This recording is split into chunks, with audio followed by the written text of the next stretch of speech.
안녕하세요. 주님의 이름으로 만나게 되어서 반갑습니다. 요한계시록 32강 계시록 8장 1절로 9절 말씀을 보시겠습니다. 일곱째 인을 떼실 때에 하늘이 반시간쯤 고요하더니 내가 보매 하나님 앞에 일곱 천사가 서 있어 일곱 나팔을 받았더라. 아멘. 우리들도 사람을 살리는 복음의 나팔수가 되기를 원합니다. 공군 조종사 한 사람 양성하는 비용이 상상을 뛰어넘는다고 합니다. 우리나라 공군이 10년차 조종사 양성 비용을 냈는데 최하가 F5 제공호가 42억 원, F4 팬텀기는 75억 원, 우리나라 주력기인 KF-16의 경우 조종사 양성 비용이 123억 원에 달한다고 합니다. 이처럼 한 사람의 복음의 일꾼이 되려면 그리 쉬운 일은 아닙니다. 제자들을 볼 때에 예수님에게서 직접 3년 반 동안 보고 듣고 배우고 반복되는 훈련으로 체득하게 하고 찬송과 기도로 전무하여 성령 강림을 체험하고 또 복음을 전하면서도 때로는 완전하지 못하여 비복음적으로 나가는 실수를 범할 때도 있었습니다. 이 말씀을 드리기 전에 일곱 나팔이 준비되는 시점으로 이므로 나팔 재앙에 대해서 좀 더 이해하고 본문에 들어가고자 합니다. 요한계시록에는 구원의 과정을 설명하는 세 가지의 상징이 등장하는데 그것은 이미 말씀드린 일곱인과 오늘부터 말씀하는 일곱 나팔 그리고 일곱 대접이 그것입니다. 세 가지 모두 겉모양은 극심한 재앙이지만 그 내용은 모두 하나님의 은혜로 믿음 가운데 우리 안에 죄악이 말씀과 성령으로 처리되어져야 하고 은혜 안에서 변화되어가는 과정을 묘사한 것입니다. 일곱 재앙은 이미 말씀드린 것처럼 성경이 열림으로 율법이 무엇인지 알게 되었고 그 율법을 통해서 예수밖에는 구원이 없음을 확신해 나가는 과정이라면 일곱 나팔은 그리스도의 완전한 복음을 의미하는데 그러므로 나팔 재앙은 이 복음으로 말미암아 새롭게 변화되어져가는 우리 믿음의 과정을 상징과 비유로서 묘사한 것입니다.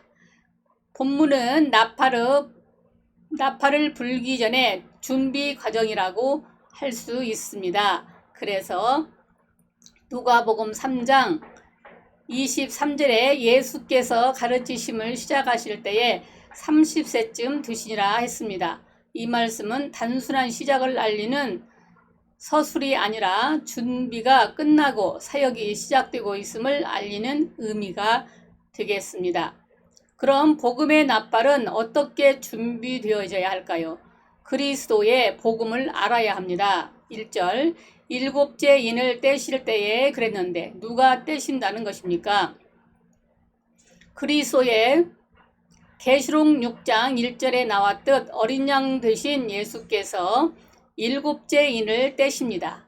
그래서 떼실 때라는 존칭어를 썼습니다. 성경에서 이런 존칭은 하나님과 어린 양 예수 그리스도에게만 돌려지는 존칭입니다. 그런데 떼시는 분이 어린 양 예수라는 점이 대단히 중요합니다. 어린 양은 구원의 상징입니다. 그러므로 앞으로 전개될 일곱 나팔 역시 구원의 관점에서 해석해야 한다는 것을 시사합니다. 그리고 이 일곱 나팔은 인재앙과 같이 표현은 재앙이지만 재앙이 아니라 하나님의 말씀을 통해서 우리 속의 악이 심판을 받는 신령하고 은혜로운 사건입니다. 그런데 순수가 두루마리에 임봉된 마지막 일곱째 인을 떼실 때에 일곱 나팔이 전개된다는 것은 어떤 의미일까요? 즉 일곱째 인 안에 일곱 나팔이 들어있고 일곱째 나팔 안에 일곱 대접이 들어있다는 것은 모든 해석이 성경을 떠나서는 있을 수 없다는 것입니다. 그러므로 구약을 보든 신약을 보든 계시록을 보든 거기서 더 예수를 알고 더 복음을 발견하시기 바랍니다. 그래서 베드로후서 1장 2절에 하나님과 우리 주 예수를 알므로 은혜와 평강이 너희에게 더욱 많을지어다 했고, 베드로후서 3장 18절에서는 오직 우리 주 곧 그 주 예수 그리스도의 은혜와 그를 아는 지식에 자라가라 했습니다. 이렇게 예수의 복음을 지식으로 체험으로 더 알아가야 온전한 믿음의 사람으로 장성해 나가게 될 뿐 아니라 온전한 복음의 나팔수가 될 수 있을 것입니다. 그러므로 성령의 조명을 받아야 합니다. 그런데 일곱째 인을 떼실 때에 여기 일곱은 안전수요, 일곱째 인은 마지막 인입니다. 이것만 열리면 이제 성경이 활짝 열리는 순간입니다. 이처럼 성경이 열려야 하는데 성경은 누가 열어주는 것입니까? 성령께서 열어주십니다. 성령께서 조명하셔서 의미를 깨닫게 하시고 우리가 전해야 할 메시지, 즉 역시 성령께서 주십니다. 왜냐하면 성경은 성령의 감동으로 베드로후서 1장 21절 말씀 하나님께 받아 기록한 책이므로 이것을 해석할 자는 바로 성령이십니다. 어느 책을 막론하고 그 책의 가장 중요한 해석자는 바로 그 저자입니다. 저자 자신만이 자기가 말하고자 한 의도를 바로 알듯 하나님의 책도 하나님의 영만이 해석할 수 있습니다. 그러므로 개혁주의에서는 하나님의 계시, 의존신앙과 성경을 말하게 하라는 두 모토를 성경에서 중요하게 생각합니다. 그리고 그러기 위해서는 성령의 내적 조명을 위해 기도로 시작하고 성경을 떠나지 않고 성경의 배경을 충분히 섭렵할 뿐 아니라 신약으로 구약을 풀어 성경의 주제인 언약과 메시아 중심의 해석을 이끌어냄으로써 결국 그리스도 예수를 성경 해석의 결과로 드러내야 합니다. 그래서 성경을 읽으면서 뜻을 알지 못하여 궁금해하는 구시 내시에게 빌립이 바른 성경 해석을 통하여 그리스도의 복음을 전한 것처럼, 그리고 요한의 세례만이 아는 아볼로에게 브루스길라와 아굴라가 예수 복음을 정확히 알려준 것처럼 성경의 진정한 의미를 알아야 합니다. 그리고 메시지를 전할 때도 성령의 인도하심을 받아야 합니다. 그래서 마태복음 10장 19절로 20절에 너희를 넘겨줄 때에 어떻게 또는 무엇을 말할까 염려하지 말라. 그때에 너희에게 할 말을 주시리니 말하는 이는 너희가 아니라 너희 속에서 말씀하시는 이 곧 너희 아버지의 성령이시니라 하셨습니다. 그러므로 더 성숙함에 나아가야 합니다. 일곱째 인을 떼실 때에 또 다른 의미입니다. 일곱째 인은 두루마리에서 마지막 인을 떼실 때이므로 계시의 최고봉입니다. 이 마지막 최고봉에서 나팔을 불었습니다. 그만큼 성경을 충분히 알아야 합니다. 사도들이 그들의 노년에 성경을 기록한 것도 지식으로만이 아니라 삶에서 충분히 체험하고 기록하기 위한 것이었습니다. 성경을 깨닫는 은사가 임한 후에 너무나 고무된 나머지 하나님께서 왜 나를 사용하지 않으실까 반문하기도 하지만 아직도 성숙하기를 기다리십니다. 설교자 역시 아무나 세우는 것이 아닙니다. 말씀에 은사가 있어야 하고 그 은사 역시 지식과 시간과 경험 속에서 충분히 성숙되어야 합니다. 서툰 메신저는 어떤 것을 강조할 때에 한편으로는 건설하고 한편으로는 부숩니다. 하나만 알고 둘은 모르기 때문입니다. 그러므로 학문도 필요하고 앞서간 말씀의 사역자들의 진리적 유산도 참고하시기 바랍니다. 그리고 전달법도 중요합니다. 하늘이 반시쯤 고요하더니 하늘의 무대가 열렸는데 1시간도 아니고 반시쯤이 뭡니까? 반이라는 것은 잔뜩 호기심을 불러일으키면서 무언가를 나타내기 위한 다분의 의식적입니다. 이것은 7나팔을 소개하기 바로 직전의 상황이라는 점에서 이것이 바로 메시지의 서론에 대한 교훈임을 알 수 있습니다. 이 방법은 설교학에서 다루는데 설교학의 목적은 하나님께서 맡기사 전달한 말씀을 가장 효과적으로 전달하는 데 있습니다. 그래서 설교자나 청중이나 설교가 무엇인지, 설교를 왜 해야 하는지, 설교를 어떻게 해야 하는지, 왜 이 말씀을 들어야 하는지 등에 대한 충분한 신뢰와 분명한 이해와 확신을 가지고 있어야 합니다.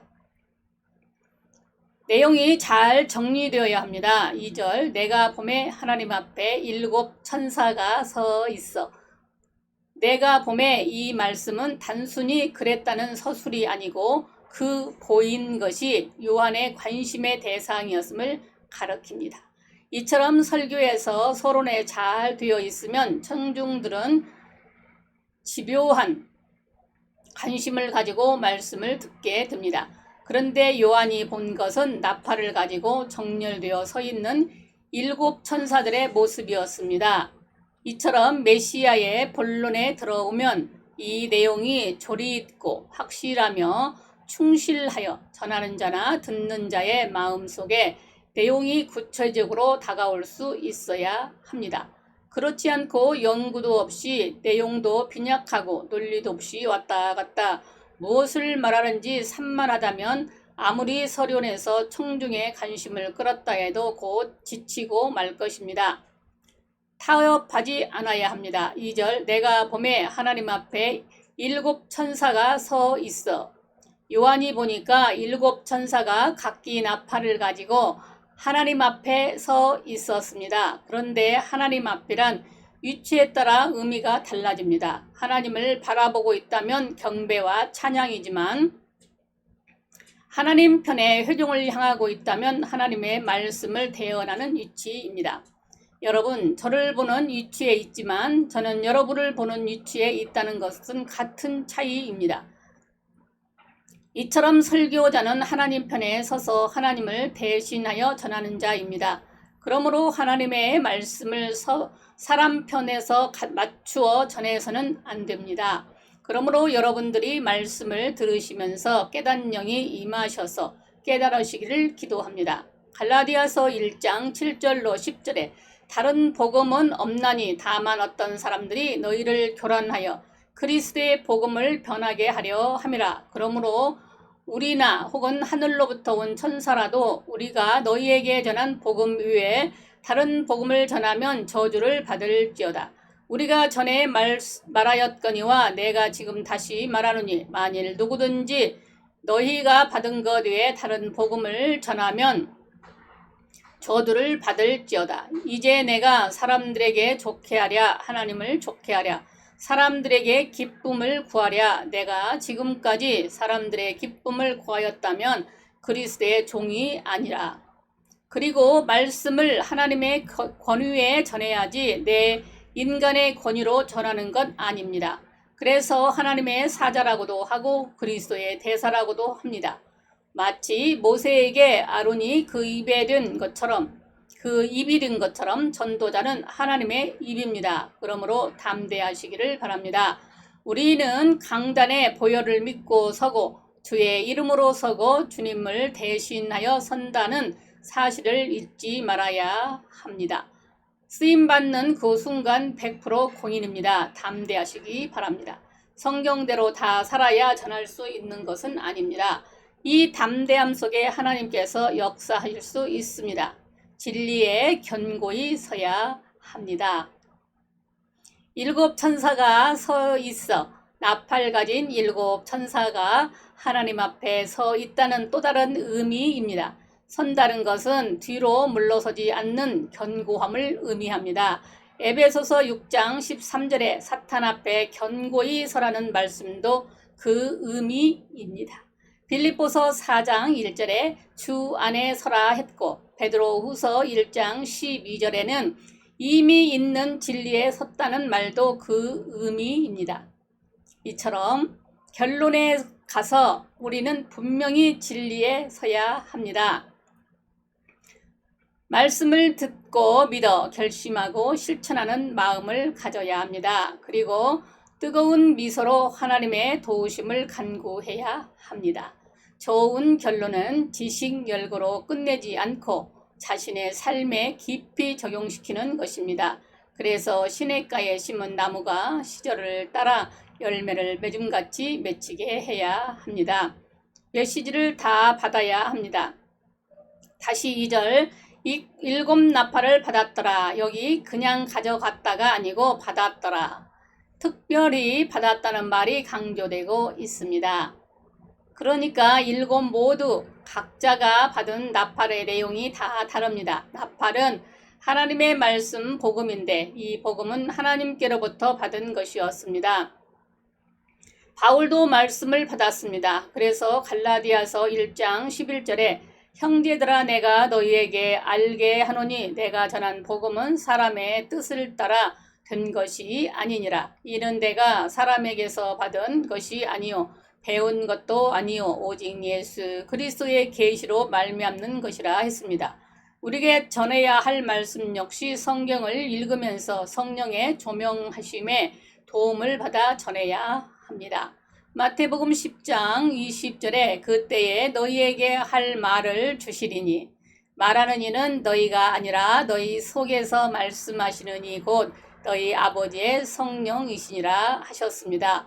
그러므로 설교자처럼 하나님의 음성을 깨달음을 많이 듣는 사람도 없습니다. 하나님께서 말씀 주시지 않으면 한마디도 증거할 수 없습니다.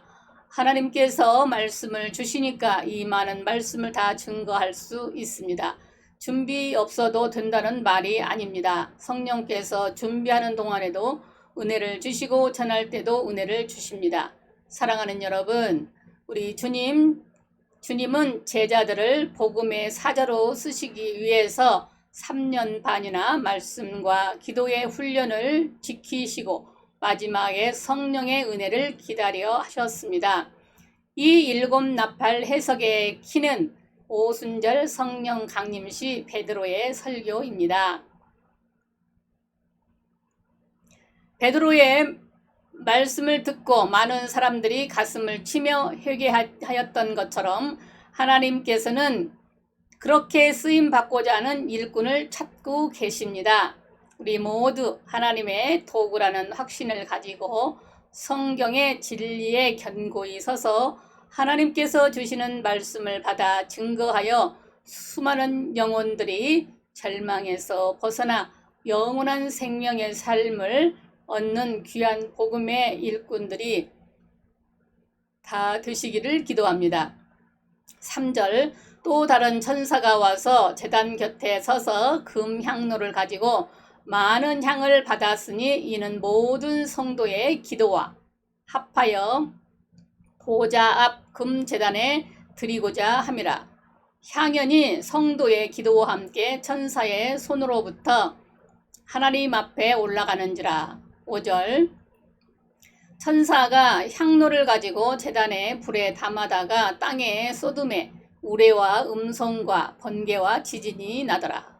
사도행전 2장 40절로 42절에 또 여러 말로 확증하며 권하여 이르되 너희가 이 패역한 세대에서 구원을 받으라 하니 그 말을 받은 사람들은 세례를 받음에 이날에 신도의 수가 3,000이나 더하더라. 아멘.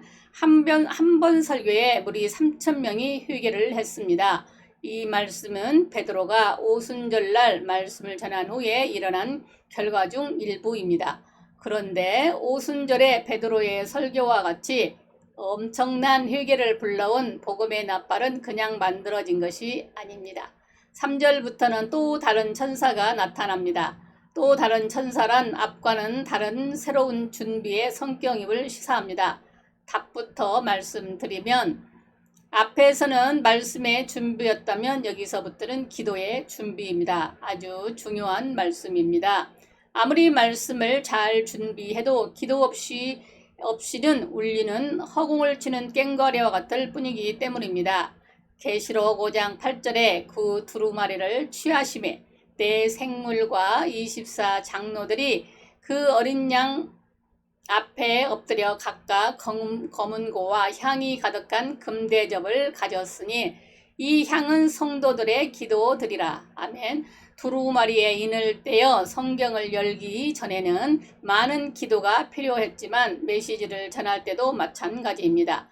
계시록 8장 3절로 4절에 또 다른 천사가 와서 제단 곁에 서서 금향로를 가지고 많은 향을 받았으니 이는 모든 성도의 기도와 합하여 보좌 앞 금제단에 드리고자 함이라. 향연이 성도의 기도와 함께 천사의 손으로부터 하나님 앞으로 올라가는지라. 아멘. 이처럼 복음 나팔을 불기 전에는 이 일이 앞에 있다는 사실입니다. 그 예로 사도행전은 사도들의 복음 전도로서 승리한 기록인데 그 승리의 배후에는 강력한 기도가 있었습니다.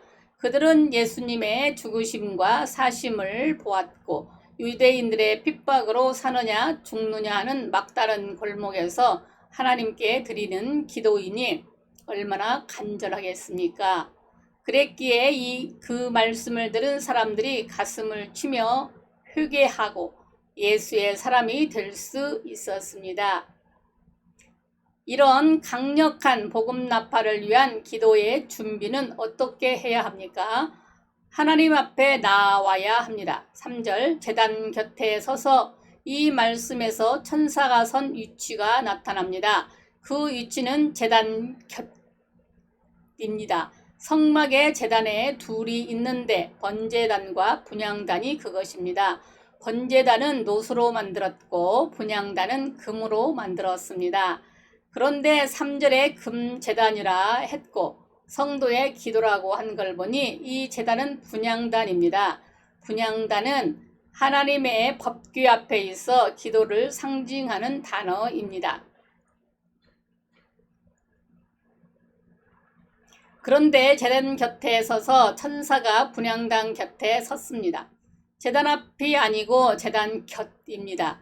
그 위치가 주는 교훈이 큽니다.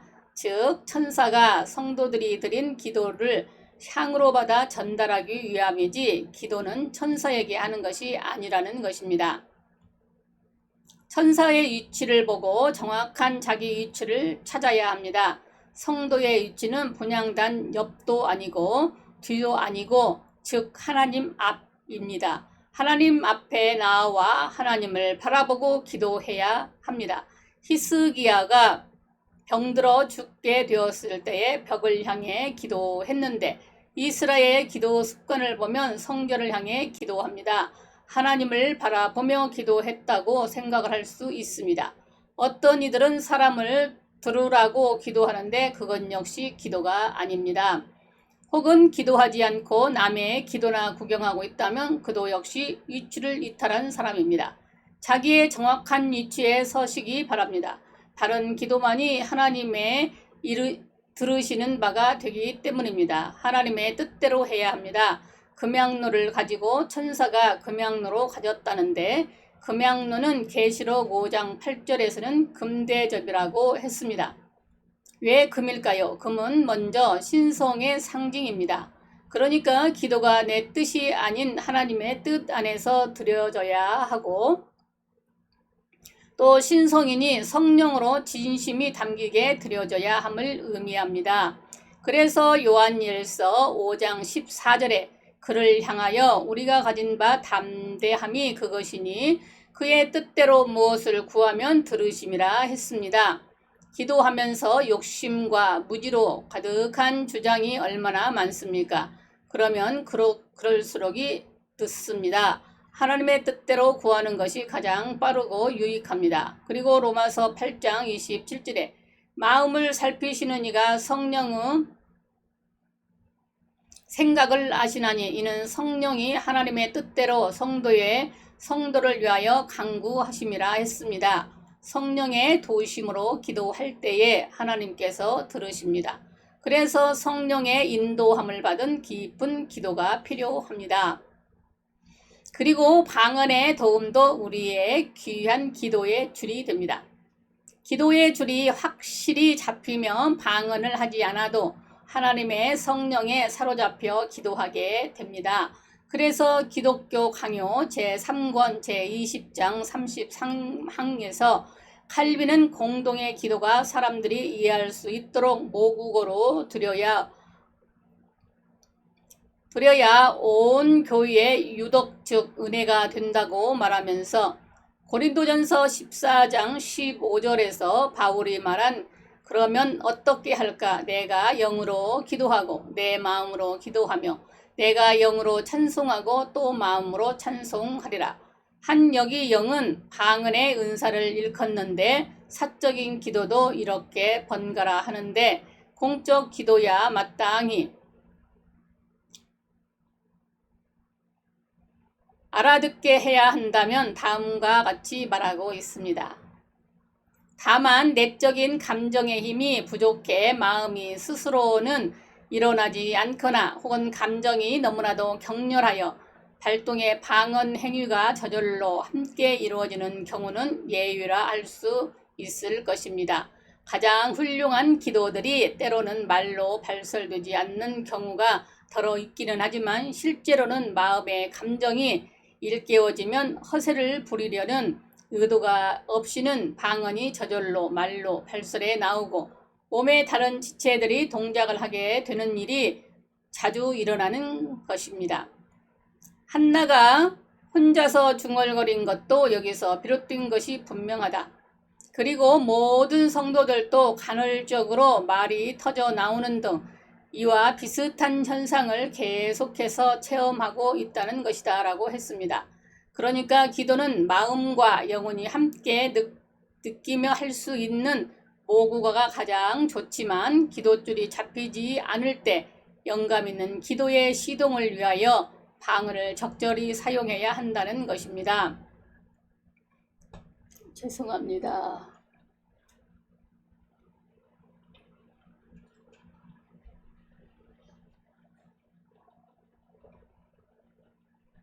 칼빈이 당시 방언을 공석에서까지 함부로 하는 문란함을 강하게 지적한 것이지 정확한 사용법을 알려주는 걸 보면 방언에 대해서 누구보다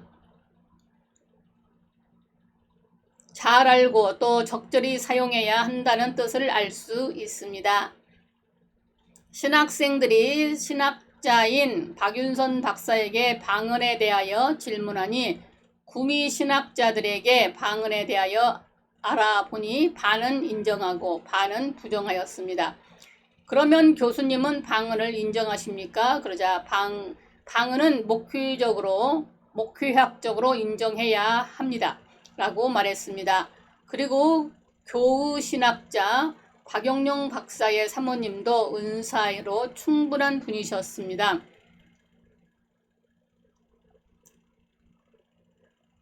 총신 신성종 박사도 성경 66권의 기록과 동시에 모든 성령의 은사는 끝났다고 제자들에게 가르쳤습니다.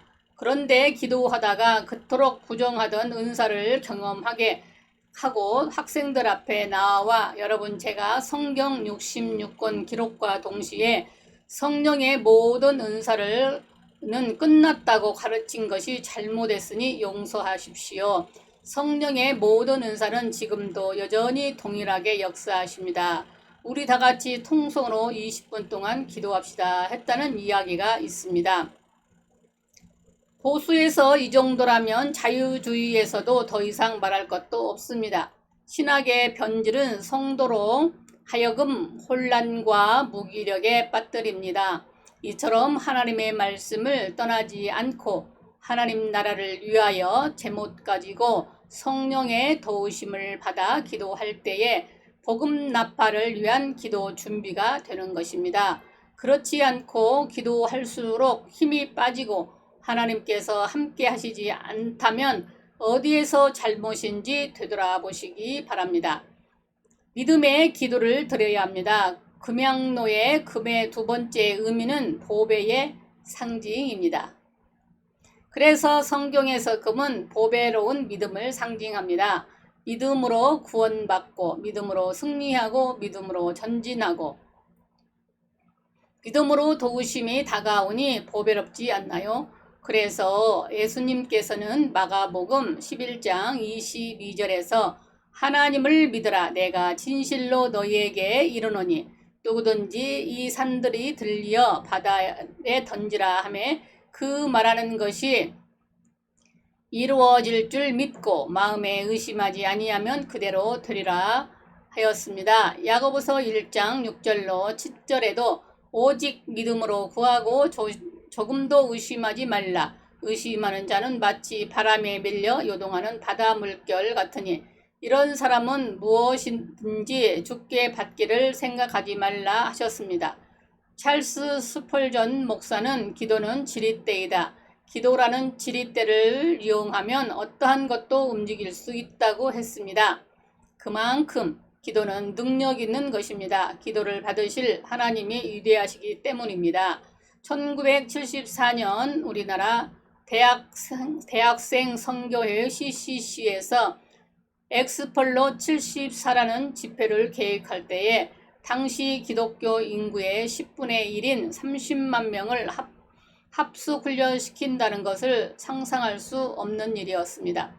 만일 그렇게 불가능한 난제와 재정, 동원, 교육, 숙식, 수송 등 74가지의 문제점이 되는데 그 앞에서 진행할 수 있는 사람이 있겠습니까? 그러나 이 모든 것이 하나님의 뜻임을 알았을 때 오로지 믿음으로 구하고 밀고 나가 74가지의 기도가 다 응답되었습니다. 이처럼 복음 나팔은 기도가 필수입니다. 기도가 부족하면 불신자도 어렵지만 신자도 쉽지만은 않습니다.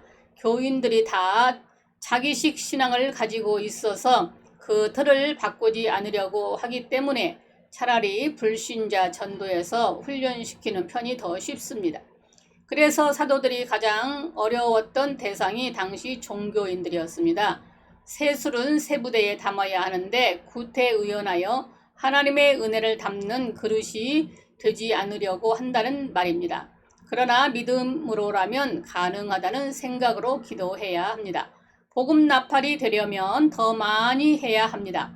천사가 많은 향을 받았습니다. 많은 향을 받았다는 것은 기도를 많이 했다는 것입니다. 형식적 기도로서는 복음 나팔이 될 수 없습니다. 입술은 복음의 내용일지 몰라도 그 말씀으로서는 생명을 살릴 수 없습니다. 초대교회 베드로의 메시지에 3,000명씩 회개하고 돌아온 것도 그를 위해 기도하는 마가 다락방에 120명의 기도 용사들이 있었기 때문입니다. 미국의 찰스 핀이라는 부흥사 배우에 많은 사람들이 있었는데 특히 기도의 동역자 아벨 클렐리를 빼놓을 수 없습니다. 그는 대중 앞에서 나선 적은 없지만 기도에 전심을 쏟았습니다. 복음의 운동은 이런 기도 운동의 뒷받침 위에서 이루어집니다. 복음을 위한 기도 부대가 필요합니다. 이는 모든 성도의 기도와 합하여 보좌 앞 금제단에 드리고자 함이라. 아멘. 여기 모든 성도의 기도라. 전도자만의 기도가 아닙니다. 모든 성도의 기도가 필요합니다.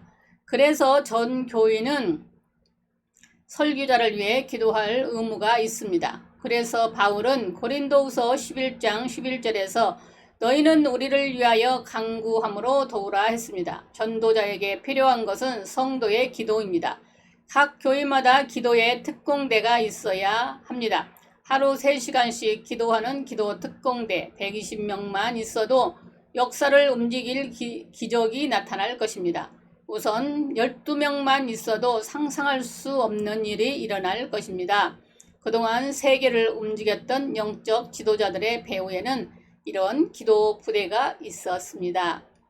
그들은 이런 영적 비밀을 알고 있었기 때문입니다. 진정 하나님의 나라를 위해 일하고자 한다면 이 기도 부대를 날마다 강구하시기를 바랍니다. 교회를 깨우십시다. 예수님께서 피곤하실 때 쉬어 가신 나사로의 집과 같이 하나님께서 그만한 은사를 교회에게 주셨는데 자고 있다면 일어나시기 바랍니다. 죽은 나사로를 깨우세요. 이 살아난 나사로를 하나님께서 어디에 숨겼는지 구에는 나오지 않지만 하나님의 나라를 위해 배후에서 제 역할을 다 했으리라 믿습니다. 어느 교회에서 일어난 일인데 어느 성도의 남편이 유서를 쓰고 어디론가 사라져 버렸습니다. 남편이 동창회에 갔는데 아내가 버는 돈으로 생활한다고 친구들이 준 핀잔에 충격을 받았다고 합니다. 교인들까지 동원해서 동서남북으로 찾아다녔는데 찾을 수가 없어 할 수 없이 새벽 2시경에 교인들이 모여 기도를 했습니다. 그런데 다음 날 시골 큰형님 댁에서 찾았다는 연락이 왔는데 어머니 무덤에 쓰러져 있었습니다. 오른손에는 농약병이 들렸고 입에는 하얀 거품이 흐른 흔적이 있어 응급실로 실려갔는데 입 주위만 약간 타들어갔지 속은 멀쩡했습니다. 정신을 차린 그가 말하기를 어젯밤에 죽으려고 농약을 마시려는데 등 뒤에서 엄청나게 큰 손이 세게 뒤통수를 때려서 쓰러졌다는 것입니다. 그 시각이 바로 교인들이 기도하던 시간이었습니다. 이처럼 기도는 큰 능력이 있습니다. 그래서 감리교 창시자인 요한 레슬러를 말하기를 죄 짓는 걸 두려워하고 하나님을 경외하며 아무 대가도 바라지 않는 사람 100명이 있다면 나는 충분히 지옥문을 흔들 수 있고 하나님 나라를 확장할 수 있다라고 고백을 했습니다. 그러므로 본문의 모든 성도에 기도하신 말씀은 기도 부대의 필요성을 역설하시는 말씀입니다. 희생적인 기도가 필요합니다. 이는 모든 성도의 기도와 합하여 보좌와 금제단에 드리고자 함이라. 이 말씀은 어찌 보면 난해합니다. 계시록 5장 8절에 이 향은 성도의 기도라고 했는데 여기서는 기도 따로 향 따로인데 이 두 가지를 합해서 드린다고 했기 때문입니다. 그러나 그건 그대로 어떤 의미를 던져주기 위해서입니다. 그것은 그냥 기도가 아니란 말입니다. 기도의 향이 더해진 기도의 향입니다. 향은 희생의 상징입니다. 출애굽기 30장 34절에 여호와께서 모세에게 이르시되 너는 소압향과 나감향과 풍지향의 향품을 취하라 했는데 여기 향들은 모두 고난을 통과한 산물들입니다. 나무의 고열이나 고압으로 진액을 빼내거나 조개 껍질을 부수고 빻아서 만듭니다. 그래서 예수님이 기도하신 겟세마네 동산도 기름을 짜는 틀이라는 것입니다. 그런 상징성이 있는 장소입니다. 기도한다는 소문만 있는 그런 기도가 아니라 희생을 다한 진실한 기도여야 한다는 말입니다. 여기서 기도란 희생 없이 불가능한 것을 봅니다. 시간 바치고 몸과 마음과 힘과 땀과 눈물까지 들여지지 않으면 불가능합니다. 그리고 영적 상황에 따라 힘이 많이 듭니다. 그래서 기도의 사역이라고 부릅니다. 하나님께 우리의 기도를 들으실 때 얼마나 성의 있는 기도냐 그 중심을 보십니다. 예수님께서 기도하실 때 땀방울이 핏방울이 되도록 간절히 기도하였습니다. 이 기도는 우리의 기도의 모본입니다. 시편 141편 2절에 나의 기도가 주의 앞에 분향함과 같이 되며 나의 손들은 것이 저녁 제사같이 되게 하소서 한 기도처럼 작정한 기도 변함없이 드려질 수 있기를 바랍니다. 이처럼 분향단은 우리에게 기도의 비밀을 가르쳐 줍니다. 상달하는 기도여야 합니다. 4절 향연이 성도의 기도와 함께 천사의 손으로부터 하나님 앞으로 올라가는지라. 향연이란 향의 연기를 말합니다. 4절 4절 이것은 기도의 상달을 의미하는 모습입니다. 당시 성전에서 쓰는 향은 비가 오나 바람이 부나 언제나 향의 연기가 흐트러지지 않고 성전 천장까지 수직으로 상승했다고 합니다. 전승에 의하면 아부티누스와 그 자손들이 대대로 향을 만들었는데 그 제조법이 얼마나 특이하던지 언제나 향의 연기가 수직으로 타올랐다고 합니다. 이 비법은 극비에 붙여졌는데 그것은 그 영광을 돌리기 위해서였습니다. 이 아부티누스 가문과 함께 향을 제조했던 카트러스 가문은 주 70년 로마가 이 향 제조법을 요구하자 가르쳐주지 않으므로 여자의 팔을 잘라버리는 사건이 있었습니다. 그만큼 그들은 죽도록 하나님께 영광을 돌리길 원했습니다. 이처럼 우리의 기도가 수직 상승하려면 하나님만 바라보는 기도여야 합니다. 그 어떤 다른 풍조의 영향도 받지 않아야 합니다. 그래서 마태복음 6장 5절로 8절에 또 너희는 기도할 때에 유식하는 자와 같이 하지 말라. 그들은 사람에게 보이려고 회당과 큰 거리 어귀에 서서 기도하기를 좋아하느니라.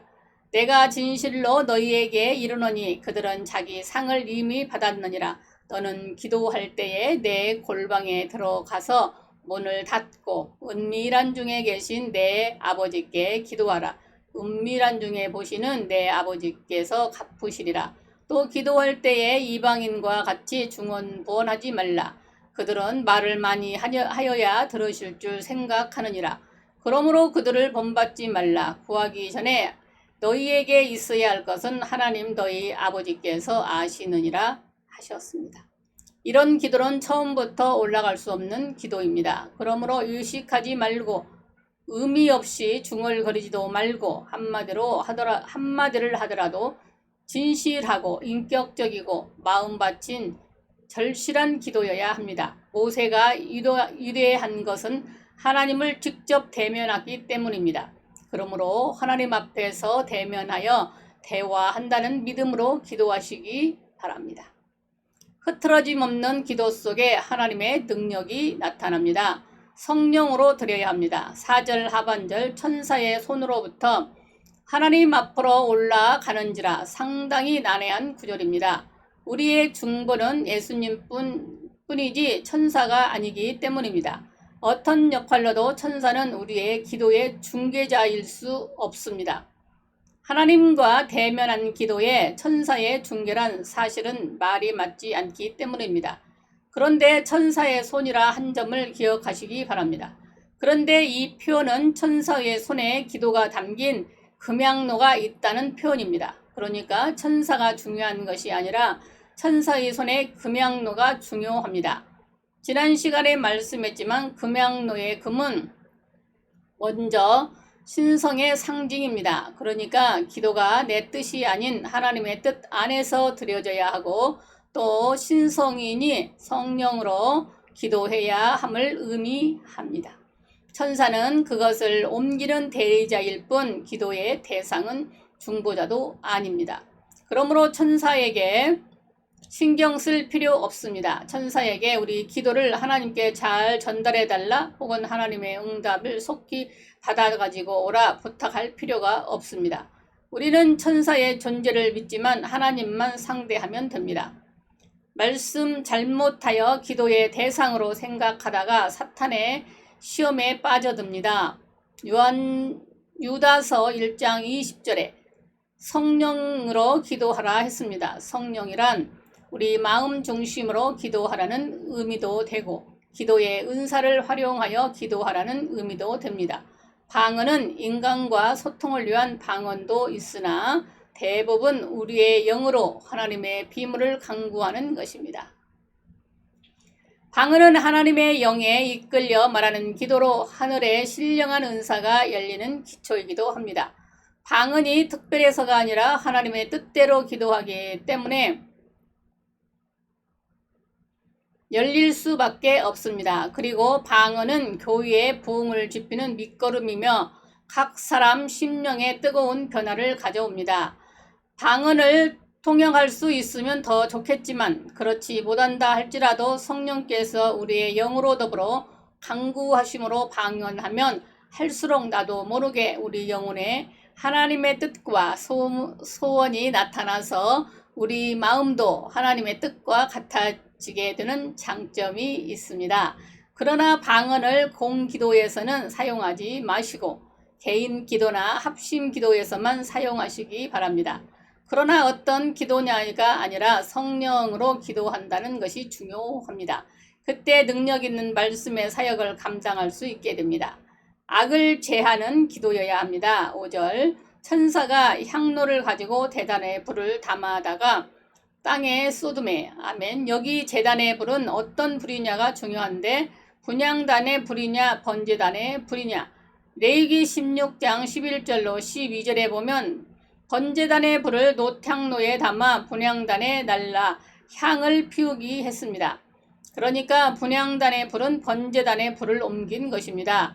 근원은 같습니다. 번제단의 불은 속죄 제물을 태움으로 죄를 태우는 성령의 불의 상징입니다. 이처럼 성령은 성결의 불입니다. 휴게케 하는 불입니다. 이 불을 담아다가 땅에 쏟았는데 땅은 우리가 변화받아야 할 죄인의 육적인 마음을 의미합니다.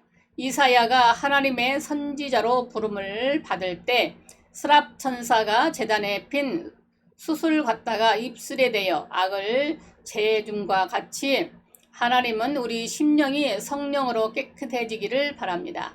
히브리 12장 14절에 모든 사람으로 더불어 화평과 거룩함을 쫓으라. 이것이 없이는 아무도 주를 보지 못하리라 했습니다. 그러므로 전도자는들 심령을 깨끗하게 준비해야 합니다. 이것이 이 거룩이 큰 능력이 됩니다. 그렇지 않고 거룩을 상실하는 순간 머리를 잘라버린 삼손과 같이 아무런 능력을 발휘하지 못합니다. 참된 기도 앞에 놀라운 역사를 나타납니다. 5절 우레와 음성과 번개와 지진이 나더라. 천사가 향로를 가지고 대단에 불을 담아다가 땅의 소돔에 우레와 음성과 번개와 지진이 났습니다. 천둥 번개는 누구든지 굴복시킬 수 있는 압도적인 감정으로 이것은 강력한 영적 감동의 상징입니다.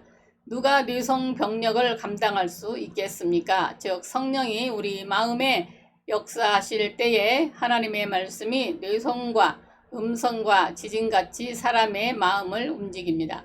그래서 듣는 사람들이 가슴치며 회개하고 하나님 앞에 돌아오게 됩니다. 우리가 천상의 웅변을 토한다 해도 감동이 없으면 소용이 없습니다. 그런데 뇌성과 지진 외에 음성이 있습니다. 이처럼 기도 많이 하면 성령께서 더불어 역사하셔서 말씀이 하나님의 음성으로 돌아옵니다. 그래서 죄인들이 가슴치며 회개하거나 하나님의 음성에서 이로함과 용기를 얻게 됩니다. 이처럼 진정한 복음의 나팔수가 되길 바란다면 말씀의 준비는 물론 기도의 준비를 많이 하시기를 기도합니다. 하나님의 나라는 혼자 일하는 것이 아닙니다. 나도 할 뿐 아니라 배후에 기도자가 많아야 합니다. 우리 모두 바르고 헌신적인 기도 용사가 됩시다. 그래서 전파하는 말씀으로 수많은 영혼이 살아나고 온 세상을 변화시킬 수 있는 복음의 나팔수가 다 되시기를 바랍니다. 6절 말씀 7 나팔 가진 7 천사가 나팔 불기를 준비하더라. 첫째 천사가 나팔을 부니 피 섞인 우박과 불이 나와서 땅에 쏟아짐에 땅의 3분의 1이 타버리고 수목의 3분의 1도 타버리고 각종 푸른 풀도 타버렸더라. 우리들이 날마다 사모하고 간구하며 집중해야 할 것은 하늘에서 들려오는 주의 호령과 천사장의 나팔소리입니다. 지금은 인공위성이나 레이더, 경보 통제기 등으로 발달로 사용하지 않지만 제2차 세계대전 때만 하더라도 청음기라 해서 거대한 나팔통을 귀에 대고 적기의 공습이나 기계화 부대의 이동을 감시하는 부대가 있었습니다. 아주 작은 소리나 먼 곳의 소리도 감지할 수 있는 장치였습니다. 그러기 위해서 이 부대 대원들은 누구보다 청력이 좋아야 하고 집중력과 신경이 예민해야 합니다. 이처럼 우리들도 하나님의 나팔 소리에 집중해야 합니다. 이 나팔 소리는 죄송합니다.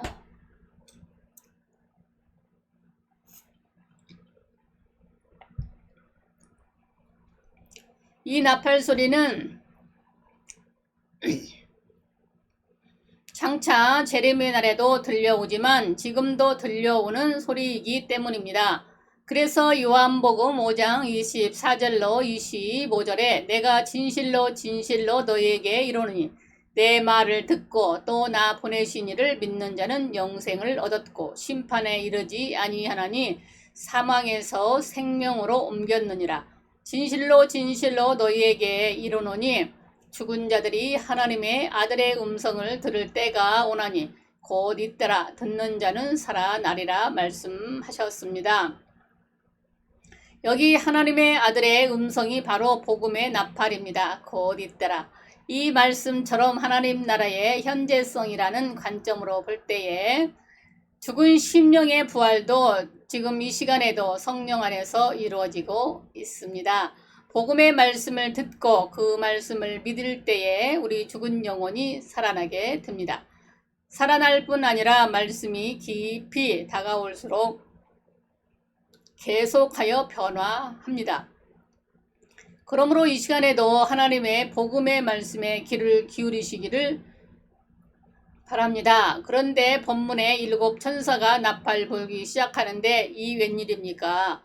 첫째 천사가 나팔 부니 피 섞인 우박과 불이 나와서 땅에 쏟아짐에 땅의 3분의 1이 타버리고 수목의 3분의 1도 타버리고 각종 푸른 풀도 다 타버렸더라. 복음의 나팔이 죽은 영혼도 살린다더니 땅과 수목의 3분의 1이 불탔습니다.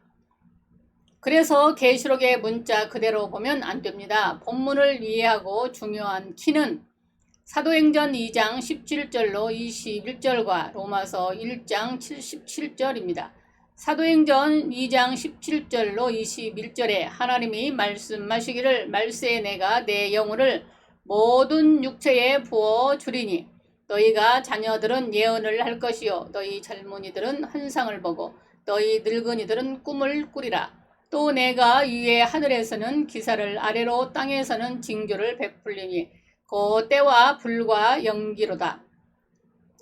주의 크고 영원하신 날이 이르기 전에 해가 변하여 어두워지고 달이 변하여 피가 되리라. 누구든지 주의 이름을 부르는 자는 구원을 얻으리라 하였느니라. 아멘. 성령 강림의 현상을 이런 식으로 표현을 했습니다. 그러니까 사도행전에서 신령하게 적용하였던 7 나팔의 천재지변과 전쟁 같은 상황은 문자대로 해석하기보다는 비유나 상징적인 계시록의 특징에 맞게 신령한 관점에서 해석해야 합니다. 즉 성령의 역사심과 깊은 관계가 있습니다. 나팔 불 때니까 말씀을 통한 성령의 역사입니다. 그리고 로마서 1장 17절의 복음에는 하나님의 의가 나타나서 믿음으로 믿음에 이르게 하나니 아멘. 이처럼 복음 나팔이 성령으로 울려 퍼질 때마다 각인의 심령은 놀라운 변화를 가져옵니다. 점점 더 믿음에서 믿음으로 이르러 옛사람은 십자가 아래 사라지고 예수 안에서 더 의로워지고 더 영광스럽게 변화되어 갑니다. 그러니까 7 천사가 불나팔은 오순절의 베드로의 말씀과 같이 심령을 살리는 능력이 있는 복음의 나팔이며 7 나팔은 완전수로서 그 복음 앞에서 변화되어져 가는 우리의 심령을 묘사한 것입니다. 그럼 복음의 나팔이 어떻게 변화시킬까요? 멸망받은 죄인임을 알게 됩니다. 7절 첫째 천사가 나팔을 부니 피 섞인 우박과 본 재앙은 하늘에서 살인적인 피 섞인 우박이 쏟아지고 또 하늘에서 내려온 불길이 땅을 휩쓸어 땅과 수목과 각종 풀들이 3분의 1이 불타 없어집니다.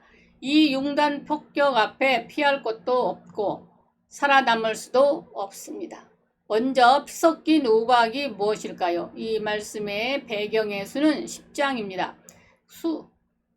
여호수아 10장을 보면 기드온을 침공한 아모리 족에게 하나님께서 역사하셔서 여호수아 군대의 칼에 죽은 자들보다 하늘에 떨어진 우박에 죽은 자가 더 많았습니다. 생각해 보세요. 여호수아 10장 2절에 기드온은 왕도와 같은 큰 성입니다. 아이보다 크고 그 사람들은 다 강함이라 했듯이 안에서는 이 강한 기브온족이 대들고 밖으로는 여호수아 군대가 포위하여 칼은 번뜩이고 하늘에서는 주먹 같은 우박이 쏟아지니 살아날 수 있겠습니까? 진멸의 대상이었던 기브온족에게 베푸신 은혜 치고는 너무나도 큰 은혜입니다. 하나님께서 해와 달까지 머물게 했던 전쟁이 아니었습니까? 그러나 이스라엘과 언약을 맺었기 때문에 하나님께서 그 언약에 따라 돌아보아 주신 것입니다. 언약이 그렇게 중요합니다.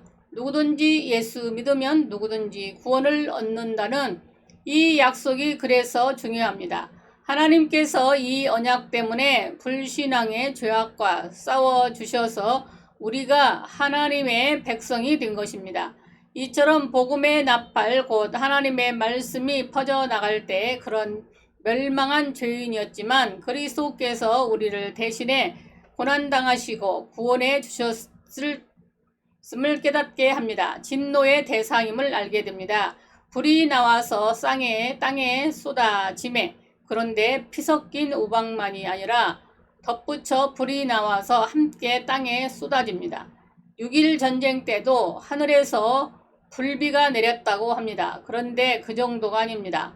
지구상의 땅과 수목과 풀이 3분의 1을 살 만큼 굉장한 것이었습니다. 여기 불은 무엇일까요? 에레미야 5장 14절을 참고하면 불은 하나님의 진노의 상징입니다. 시편 18편 7절로 8절에 이에 땅이 진동하고 산들의 터도 요동하였으니 그의 진노로 말미암음이로다. 그의 코에는 연기가 오르고 입에서 불이 나와 씨름하여 이 불을 숯이 피웠도다 라고 했습니다. 그러므로 피 섞인 우박은 우리가 본래는 멸망받아 마땅한 죄인임을 보여주고 함께 쏟아진 하늘의 불은 인간은 누구나 하나님의 진노의 대상인 죄인임을 보여줍니다.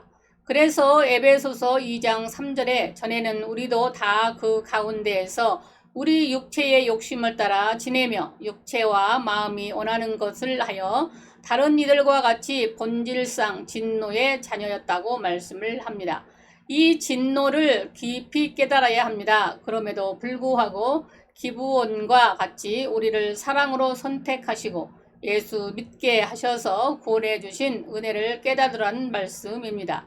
이 일을 위하여 하나님께서 예수님을 통해서 하늘과 땅 위에서 놀라운 일들을 하셨습니다. 우리가 복음의 말씀 속에서 이 진리를 깨달을 때 가슴 치며 회개하게 하지 않을 수가 없습니다.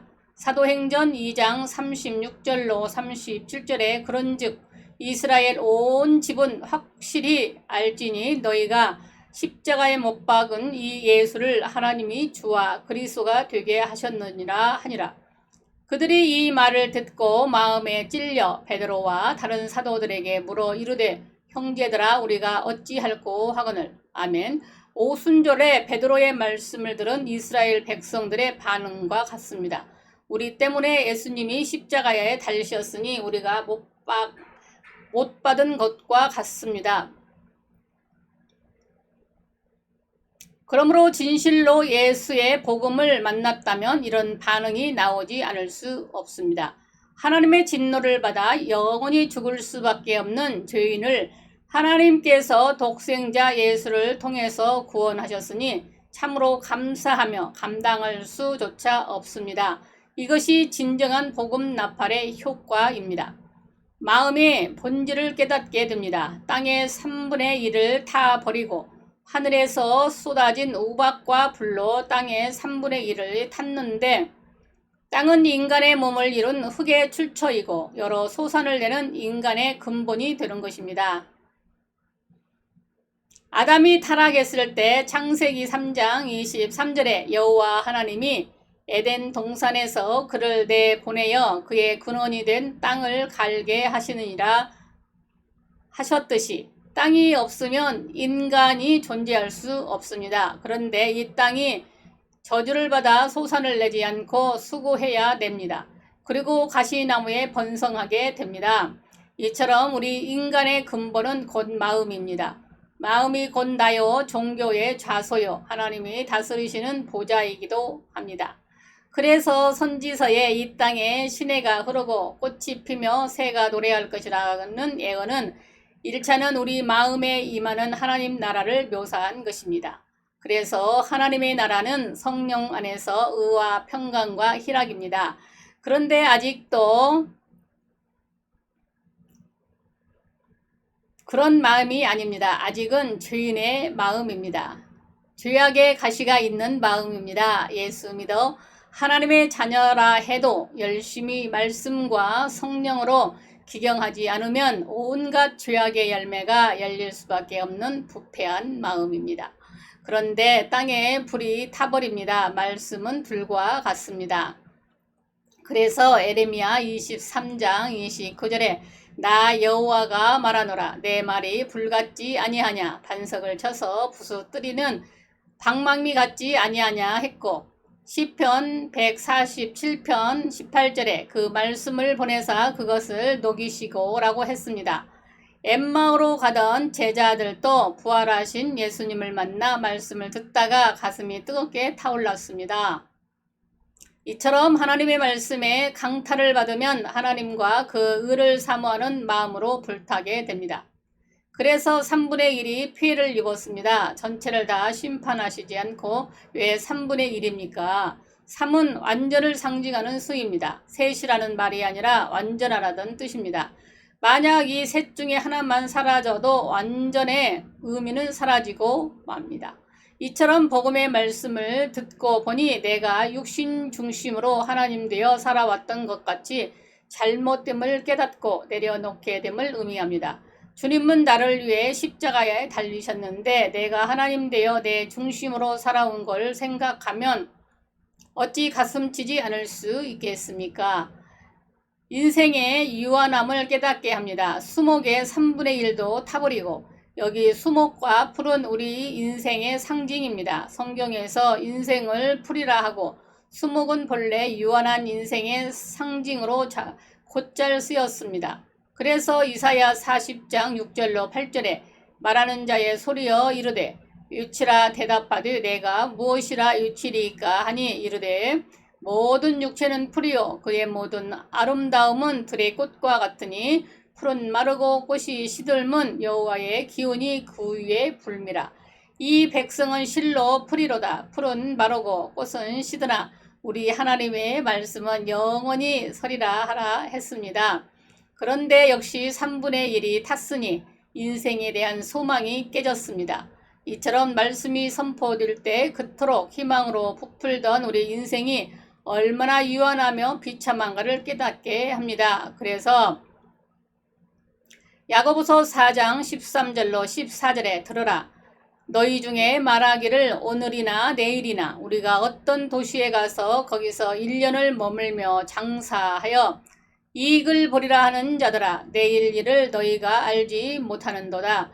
너희 생명이 무엇이냐 너희는 잠깐 보이다가 없어지는 안개니라 했습니다. 삶의 무의미함을 깨닫게 합니다. 그런데 그냥 풀이 아니라 각종 풀이었습니다. 풀이 인생의 청춘을 말한다면 각종 풀은 그 청춘의 여러 소망의 뜻을 말합니다. 즉 사람들이 내세우는 의로움, 자기 공로, 자기 선행, 자기의 주장, 자기의 소망, 자기의 부여와 권세와 개성 등 온갖 것들을 가리킵니다. 하나님께로서 나오지 않는 것은 다 불태워 버립니다. 조금만 시험이 와도 다 불타고 맙니다. 시험 말고는 말씀의 나팔의 심판을 받아요. 인간의 선행 등 그 본질의 무가치함을 깨닫게 됩니다. 하나님 없는 삶의 무의미함을 깨닫게 됩니다. 그래서 전도서 1장 1절로 3절에 다윗의 아들 예루살렘 왕 전도자의 말씀이라. 전도자가 이르되 헛되고 헛되며 헛되고 헛되니 모든 것이 헛되더라. 해 아래에서 수고하는 모든 수고가 사람에게 무엇이 유익한가? 그러면 전도서 12장 13절에 일의 결국을 다 들었으니 하나님을 경외하고 그의 명령을 지킬지어다. 이것이 모든 사람의 본분이라. 하나님은 모든 행위와 모든 은밀한 일을 선악간에 심판하시리라 했습니다. 회개도 말씀을 대하면서 하는 회개가 다릅니다. 도덕적 윤리적 수준을 넘어 하나님의 마음에 합당하기를 원합니다. 하나님의 말씀이 성령으로 나아올 때 세상 것은 배설물이요 오직 예수 안에 진리가 참된 것임을 알게 됩니다. 마치 예후의 개혁과도 같습니다. 경건한 족속인 레갑 족속인 여호나답이 예후의 말씀을 주니 놀라운 개혁을 시작합니다. 열왕기와 10장 15절로 17절에 예후가 거기서 떠나가다가 자기를 맞이하러 오는 레갑의 아들 여호나답을 만날지라. 그의 안부를 묻고 그에게 이르되 내 마음이 내 마음을 향하여 진실함과 같이 내 마음도 진실하냐 하니 여호나답이 대답하되 그러하니이다 이르되 그러면 나와 손을 잡자. 손을 잡으니 예후가 끌어 병거에 올리며 이르되 나와 함께 가서 여호와를 위한 나의 열심을 보라 하고 이에 자기 병거에 태우고 사마리아에 이르러 거기에 남아 있는 바 아합에게 속한 자들을 죽여 전멸하였으니 여호와께서 엘리야에게 이르신 말씀과 같이 되었더라. 아멘. 이사야가 하나님을 배울 때 화로다 나여 망하게 되었도다. 나는 입술이 부정한 사람이라. 이사야 6장 5절은 외쳤던 것과 같이 진정 예수의 복음을 들었다면, 그리고 진정 은혜 받는 심령이라면 이런 회개의 역사가 나타나지 않을 수가 없습니다. 이 귀한 역사는 복음의 나팔을 진정 듣고 깨닫는 자만이 할 수 있는 하나님의 은혜인 것입니다. 사랑하는 여러분, 우리의 만세전부터 택하시고 독생자까지 주신 하나님의 사랑과 십자가에 달리시기까지 우리를 구원하신 예수 그리스도의 은혜와 우리를 도우시고 감화하시는 성령의 함께 하심을 믿고 감사하시기 바랍니다. 이 하나님의 사랑은 모든 것이 죄로 인해 죽을 수밖에 없고 진노의 대상이며 유한하고 무가치하고 무의미한 인생인 나를 위한 것이었음을 깨닫게 될 때에 우리는 더욱 그 은혜에 감사하며 회개하지 않을 수 없습니다. 그러므로 우리 모두 더욱더 복음의 말씀을 묵상하며 내가 하나님 되어 살아왔던 죄인임을 깨닫고 가슴을 치며 회개하고 돌아올 뿐 아니라 능력의 말씀으로 전도하여 죄인들이 하나님의 참된 백성으로 돌아오는 귀한 역사가 있기를 바랍니다. 둘째 천사가 나팔을 부니 불붙는 큰 산과 같은 것이 바다에 던짐에 바다의 3분의 1이 피가 되고 바다 가운데 생명 가진 피조물들의 3분의 1이 죽고 배들의 3분의 1이 깨지더라. 성 어거스틴은 아프리카의 해안 다가스테에서 출생하여 히포의 감독으로 역사의 한 획을 굳게 그은 유대한 신학자입니다. 그런데 이 어거스틴은 주 410년 로마 제국이 무너지는 소리를 듣기 시작합니다. 영원히 건재하고 그 영광이 쇠하지 않을 것이라고 여겼던 대로마 제국이 야만족인 소고트족에 의해서 로마가 무너지게 됩니다. 이건 있을 수 없는 일입니다.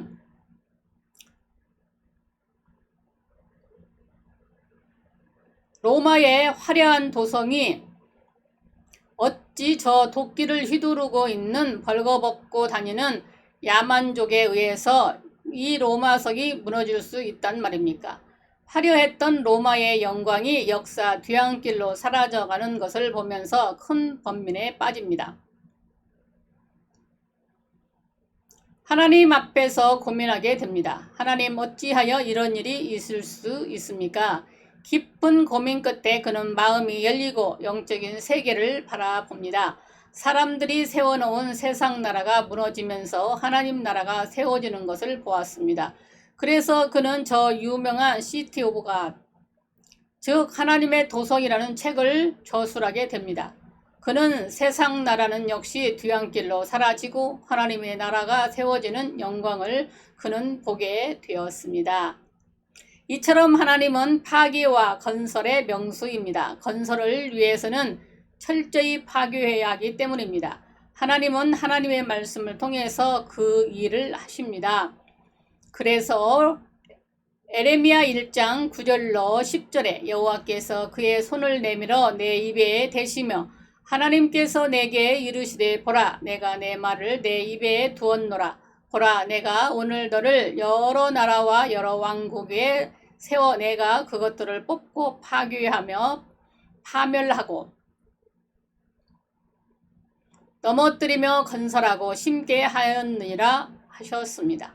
본문은 바로 이 말씀입니다. 둘째 천사가 나팔인데 본문을 해석하는 중요한 동사가 3개가 있습니다. 변하고, 죽고, 깨어지고 이 3가지입니다. 바다의 3분의 1이 피가 되고 변하고 3분의 1이 죽고 배들의 3분의 1이 깨지더라. 엄청난 파괴와 변화를 연상시킵니다. 즉 복음의 나팔을 통해서 우리에게 무언가 변하고 죽고 깨어져야 하는데 그것은 곧 우리의 완악한 마음일 수도 있고 내 의와 내 주장, 내 감정 혹은 인간적인 구원의 방법일 수도 있습니다. 이처럼 둘째 나팔에서는 십자가 복음이 우리 가슴속에 감동으로 다가와 상상할 수 없는 변화를 일으킵니다. 내 의와 내 구원의 변화가 일어납니다. 첫째 나팔을 불 때에 영원히 죽을 수밖에 없고 하나님의 진노의 대상이며 소망도 없고 무가치한 죄인이 하나님의 사랑 안에서 택하심을 받고 예수 믿어 구원 얻게 되었음을 깨닫고 감격하며 회개하는 역사가 일어났습니다. 이제는 복음의 나팔이 울려 퍼질 때 율법적인 의와 방법으로 구원 얻을 수 없고 오직 하나님께서 예비하신 방법으로만 가능하다는 것을 깨닫는 시간 되시기를 바랍니다. 특히 잘못된 구원관을 가지고 방황하는 자들에게 큰 은혜를 다가오게 될 것입니다. 그럼 복음이 나타날 때 어떻게 될까요? 율법의 문제를 깨닫게 합니다. 8절 둘째 천사가 나팔을 부니 불붙은 큰 산과 같이 바다에 던져지매. 아멘. 이 말씀은 율법의 권세가 사라지는 장면입니다. 불붙은 큰 산은 불붙은 산과 큰 산의 의미가 합쳐진 말입니다. 불붙은 산은 신의 산을 연상시킵니다. 히브리 12장 18절에 불이 붙은 산이 나오는데 모세가 올라가 율법을 받았던 율법의 산입니다. 이스라엘 백성들이 더 이상 말씀하지 마시기를 구하였던 두려운 산입니다. 지금 새로 발견한 사우디아라비아의 시내산의 봉우리에 용암이 녹아서 검은 모양을 하고 있다고 합니다. 큰 산입니다. 큰 산이란 흔히 감당치 못할 큰 문제나 사건을 가리킵니다. 그래서 스가랴 4장 7절에 내 큰 산아 내가 무엇이냐 내가 수룹바벨 앞에서 평지가 되리라 하실 때 이것은 성전 건축을 방해하는 강력한 세력 즉 큰 난제를 가리켰습니다. 그러니까 불붙은 큰 산은 이 2가지 의미가 습해진 말입니다. 그런데 불붙은 큰 산 같은 것이니 산 자체가 말한 것은 아닙니다. 그러니까 율법의 난제를 강조한 표현입니다. 즉 율법은 사랑이 그 중심이고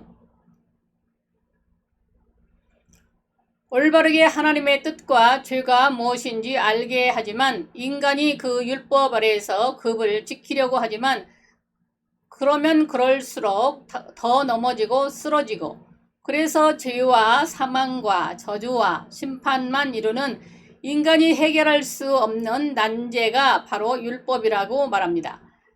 마치 로마서 7장의 율법 아래에서의 저주와 방황과 사망을 가리킵니다. 바울이 복음을 몰랐을 때 율법 아래에서 얼마나 방황을 했습니까?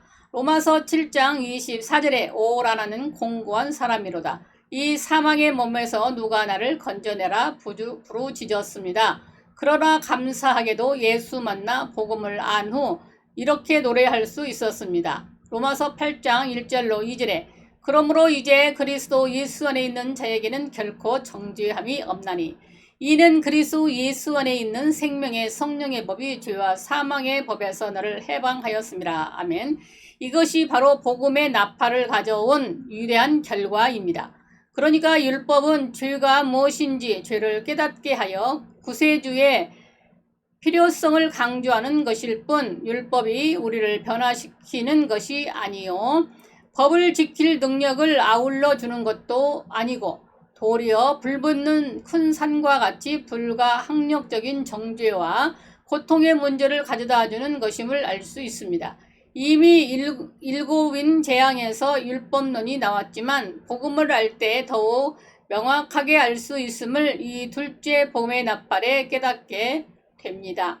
복음은 율법적 방법을 폐합니다. 다시 8절 둘째 천사가 나팔을 부니 불붙는 큰 산과 같은 것이 바다에 던져짐에 불붙은 큰 산 같은 것이 바다에 던져졌다는 것은 일종의 폐기를 의미합니다. 그러나 율법이 폐해진 것은 아니고 율법으로는 의롭게 될 수 없고 구원을 얻을 수 없다는 그런 의미에서 방법론적인 폐기를 말합니다. 그것이 바로 예수님의 교훈이기 때문입니다. 그래서 마태복음 5장 17절로 19절에 내가 율법이나 선지자를 폐하러 온 줄로 생각하지 말라. 폐하러 온 것이 아니요 온전하게 하려 함이라. 그러므로 누구든지 이 계명 중에 지극히 작은 것 하나라도 버리고 또 그같이 사람을 가르치는 자는 천국에서 지극히 작다 일컬음을 받을 것이요 누구든지 이를 행하며 가르치는 자는 천국에서 크다 일컬음을 받으리라 하셨습니다. 그리고 불붙은 큰 산과 같은 것이 바다에 던져졌는데 바다에 던짐이란 미가서 7장 19절의 말씀을 인용한 것입니다. 우리의 모든 죄를 깊은 바다에 던지시리이다. 미가 선지자는 죄를 던졌다고 했지만 계시록에서는 한 걸음 더 나아가 죄를 죄되게 만드는 율법을 던졌다고 합니다. 그러므로 율법의 폐기란 구원의 방법으로서의 폐기를 말합니다. 죄와 선이 무엇이고 또 구세주가 누구며 우리가 누군지 알려주는 거울로서의 율법은 존재하지만 구원의 방법으로서의 율법은 폐기된 것입니다. 그래서 로마서 3장 27절로 28절에 그런즉 자랑할 때가 어디냐 있을 수 없느니라. 무슨 법으로냐 행위로냐 아니라 오직 믿음의 법이로다. 그러므로 사람이 의롭다 하심을 얻는 것은 율법의 행위에 있지 않고 믿음으로 되는 줄 우리가 인정하노라 했습니다. 이 바다의 던짐에 대하여 비슷한 용례가 마태복음 18장에 있습니다. 마태복음 18장 6절로 7절에 누구든지 나를 믿는 이 작은 자 중 하나를 실족게 하면 차라리 연자 맷돌에 그 목을 달려서 깊은 바다에 빠뜨려지는 것이 나으리라. 실족하게 하는 일들이 있음을 말미암아 세상에 화가 있도다. 실족하게 하는 일이 없을 수는 없으나 실족하게 하는 그 사람에게는 화가 있도다. 이처럼 율법은 구원하기는커녕 우리를 시험의 깊은 바다에 빠뜨렸습니다. 복음의 율법이 할 수 없는 일을 하게 합니다. 8절로 9절. 바다의 3분의 1이 피가 되고 바다 가운데 생명 가진 피조물들이 3분의 1이 죽고 배들의 3분의 1이 깨지더라. 이 역시 나팔을 불자 일어난 현상입니다. 나팔의 복음이 이루어진 성과입니다. 먼저 생각의 변화를 가져다 줍니다. 불붙는 큰 산과 같은 것이 바다에 던져짐에 바다의 3분의 1이 피가 되었습니다. 피로 변한 것은 물인데 물은 생각과 사상을 가리킵니다. 이처럼 복음이 생각의 변화를 가져옵니다. 즉 율법은 우리의 노력과 능력과 요구하지만 복음은 사람으로서는 할 수 없으나 하나님으로서는 할 수 있다는 것이 복음입니다. 하나님이 방법이 예비되어 있습니다. 그리고 율법은 지금 내가 하려고 애쓰지만 복음은 이미 예수 안에서 이루셨다는 것입니다. 그러므로 복음을 받은 우리 무엇을 구하기 전에 믿고 감사하고 찬양하는 믿음을 가져야 합니다. 그러므로 복음을 더 안다면 간구의 기도보다 감사와 찬양의 기도가 더 많아질 것입니다. 그러므로 성경을 보면서 더 생각의 복음화가 이루어지시기를 바랍니다. 그 다음 육신이 할 수 없는 것을 하게 하십니다. 바다 가운데 생명 가진 피조물들의 10분의 1이 죽고 바다의 생물은 거기도 말하지만 창세기 1장 21절에 큰 바다 짐승들은 원문에 길게 뻗은 것들을 가리키는데 공룡, 해룡을 가리킵니다. 우리에게도 이런 괴물이 존재합니다. 계시록 13장은 바다에서 돌아온 짐승은 앞으로 강해야 하겠지만 한계를 넘어선 우리 육체를 가리킵니다. 그 모양이 괴물 같습니다. 괴물 같은 노력을 많이 하기 때문입니다. 그러므로 여기 바다의 짐승들은 우리 육신적인 면을 상징합니다. 이런 우리 육신적인 인간이 어떻게 율법을 지켜 의로울 수 있겠습니까? 그래서 하나님께서 다른 방법인 복음을 주신 것입니다. 그래서 로마서 8장 3절로 4절에 율법이 육신으로 말미암아 연약하여 할 수 없는 그것을 하나님은 하시나니 곧 죄로 말미암아 자기 아들을 죄 있는 육신의 모양으로 보내어 육신의 죄를 정하사 육신을 따르지 않고 그 영을 따라 행하는 우리에게 율법의 요구가 이루어지게 하려 하심이라. 아멘 하셨습니다. 이것이 복음입니다. 그 다음 세상을 이길 수 있게 하십니다. 9절. 배들의 3분의 1이 깨지더라. 여기 배는 노아 시대의 배들을 연상시킵니다. 노아 시대에 배가 많았지만 노아의 방주만 승리하는 것처럼 험한 세파를 이기고 승리해야 할 배들이 깨어졌습니다. 3분의 1이라 해서 숫자적 3분의 1이 아니라 배가 기능을 잃었다는 것을 의미합니다. 우리 힘으로는 험한 세파, 특히 죄악의 세파를 이길 수가 없습니다. 그것을 복음이 가르쳐 줍니다. 우리의 승리는 오직 십자가와 부활로 승리하신 예수 그리스도의 은혜를 믿음으로 승리합니다. 예수님이 승리하실 때 우리도 그 안에 승리하는 것입니다. 그러므로 우리가 할 일은 그 믿음의 견고히 견지하는 것입니다. 우리가 하나님으로부터 생명을 받을 때 그 생명은 생명의 성령이요 승리의 생명이요 의의 생명입니다. 그러므로 성도는 예수 안에 이미 승리자입니다. 이미 승리했음을 믿고 감사하고 더욱 강한 믿음으로 서시기를 바랍니다.